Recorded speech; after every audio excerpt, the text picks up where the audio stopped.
बिस्मिल्लाहिर्रहमानिर्रहीम। अस्सलाम वालेकुम। आप देख रहे हैं सरेआम न्यूज़। यूनान से रिपोर्ट पेश कर रहे हैं खालिद मुगल। यूनान और साइप्रस में आज सोमवार के दिन ऑर्थोडॉक्स ईसाई त्यौहार का थारा देवतेरा यानी अक्लीन मंडे मनाया गया और गिरजाघरों में तमाम दिन इबादत की गई।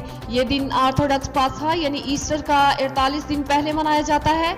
जिस तरह मुसलमान 30 दिन रोजे रखते हैं, इसी ही तरह ईसाई इस दिन से ईस्टर तक मखसूस ग़िज़ा खाने का आगाज करते हैं और अपनी रूह और जिस्म को पाक करते हैं और ईस्टर तक जानवरों से हासिल करदा अशिया यानी गोश्त, पनीर, मक्खन, दूध वगैरह का इस्तेमाल तर्क कर देते हैं।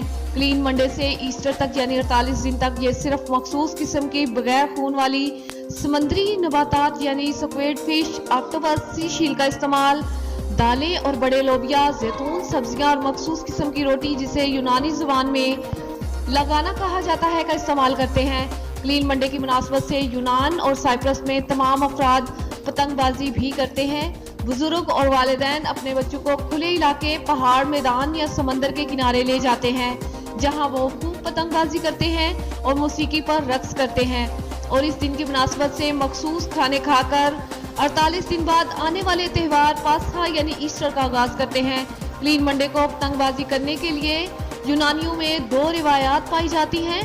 पहली रिवायात कदीम यूनानी देवता देवनेसूस से चली आ रही है जो कि कार्निवल से मंसूब है, और दूसरी रिवायत रूह की पाकीज़गी से है कि पतंग आसमान की तरफ बढ़ाने को मंसूब किया जाता है कि इंसानी रूह खुदा के नज़दीक बढ़ रही है।